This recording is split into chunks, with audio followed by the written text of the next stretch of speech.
Assalamualaikum dan salam sejahtera. Welcome back to Easy Fast. Terima kasih kepada yang telah menekan subscribe dan tombol loceng. Yang belum berjumpa dan menekan subscribe dan tombol loceng untuk notifikasi awal video-video terbaru pada channel ini. Baik, pada video kali ini, info awal bantuan kewangan khas dan am kepada semua rakyat Malaysia pada bulan Jun 2025. Jom kita mulakan. Kita akan info kepada bantuan dan perempuan semua ya.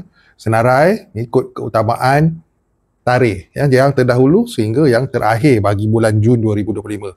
Okey, pada 1 hari bulan Jun 2025 merupakan hari untuk agihan rasmi sumbangan asas rahmah SARA bagi kedua-dua kategori miskin dan miskin tegar e-Kasih dan juga kategori bukan e-Kasih layak STR 2025. Okey, yang mana untuk kategori e-Kasih miskin dan miskin tegar sebanyak RM200 akan dimasukkan ke dalam MyKad bagi kategori isi rumah dan RM150 bagi kategori warga emas tiada pasangan dan untuk golongan bujang sebanyak RM50 sahaja. Manakala untuk kategori bukan miskin dan bukan miskin tegar, yang ini kategori bukan e-Kasih, okey, tarikh yang sama juga tapi jumlah yang berlainan, yang mana untuk kategori ini yang berkategori isi rumah hanya mendapat sebanyak RM100 sahaja dan untuk warga emas tiada pasangan akan mendapat RM50 sahaja. Namun sekiranya bagi kategori yang tersebut ya, kalau daripada kategori bukan e-Kasih dinaikkan kepada kategori e-Kasih miskin dan miskin tegar, anda akan mendapat penambahan. Okey, berkenaan dengan penambahan itu semak pada 1 hari bulan nanti. Sekiranya ada amount yang lebih daripada biasa, bermaksud anda telah pun dinaikkan ke dalam kategori bukan kategori miskin dan miskin tegar e-Kasih. Okey, tapi bukan semua orang akan dapat kenaikan tersebut. Ia disemak dengan teliti oleh MOF dan Lembaga Hasil Dalam Negeri. Dan seterusnya, pada 5 hari bulan 5 hari bulan Jun 2025 ya, merupakan hari permulaan untuk pembayaran segala bantuan bulanan Jabatan Kebajikan Masyarakat.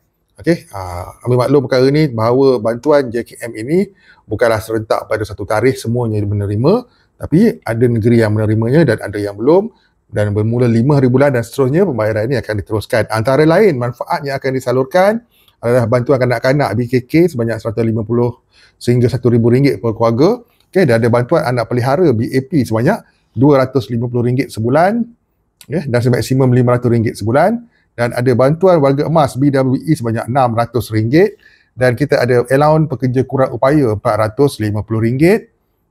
Okey, maklum perkara tu. Dan ada bantuan am persekutuan ya, seminimum RM100 dan semaksimum RM350 per keluarga.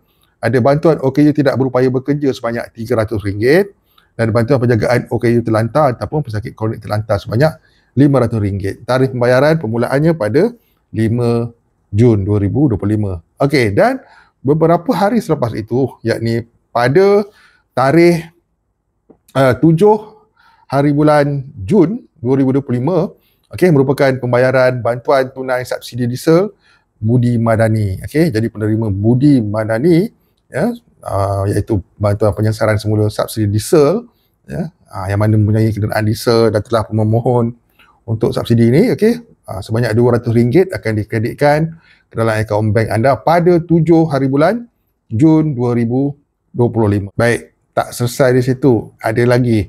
Okey, bagi penerima bantuan sara hidup ataupun kita panggil BHH, yang mana terdiri daripada BHH nelayan dan BHH veteran ATM, ambil maklum ya, pada tarikh 15 hari bulan, okey, bantuan sara hidup nelayan dan veteran ni akan disalurkan. Okey, ambil perhatiannya untuk bantuan sara hidup nelayan laut RM300, nelayan darat RM250, manakala untuk veteran ATM pula akan menerima sebanyak RM500 yang mana ianya akan dibayar sama juga tarikhnya pada 15 hari bulan Jun 2025. Baik, bagi penerima segala manfaat per keso, okey, ambil perhatian kat sini ya, bayaran bagi bulan Jun 2025 ialah pada 1 hari bulan Julai 2025. Okey, ambil perhatian. Bulan Jun hanya setakat 30 hari bulan Jun.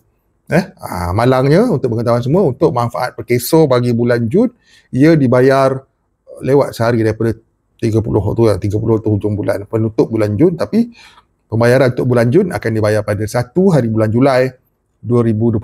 Antara lain adalah pencen ilat, pencen penakat dan allowance layanan sentiasa serta beberapa lagi manfaat-manfaat lain daripada Perkeso. Tarikhnya pada 1 hari bulan Julai. Maklum bayaran bagi bulan Jun dibayar pada 1 hari bulan Julai 2025. Lewat sehari je pun. Dengan STR, sumbangan tunai rahmah fasa yang ketiga adakah akan dibayar pada bulan Jun bersempena dengan Hari Raya Aidiladha. Okey, jadi dalam video ni admin nak bagi tahu tiada. Setakat sehingga saat video ni disiarkan, dirakam dan disiarkan, tidak ada apa pun info yang mengatakan pembayaran STR fasa 3 akan dibayar pada bulan Jun. Baik, semoga jelas. Kalau kita tengok berita-berita, posting-posting di media sosial, muka buku ataupun TikTok, kalau ada posting-posting yang mengatakan sedemikian dengan arahan klik link di bio untuk buat semakan, jangan klik apa-apa. Okey, sebab setakat sehingga ke saat ini belum ada apa pun info sahih ataupun pemakluman yang sahih tentang pembayaran fasa 3 STR ni pada bulan Jun 2025. Baik, semoga jelas info awal yang disampaikan dan kita boleh maklum tentang pembayaran-pembayaran yang sahih ini yang akan diterima. Dan STR tu tak sahih lagi lah sebab tak ada apa. Tapi yang lain tu semua sah. Baik, semoga jelas dengan apa yang disampaikan dan manfaat kepada semua. Jumpa lagi. See you guys in my next video. Assalamualaikum. Salam sejahtera dan salam hormat. Bye-bye.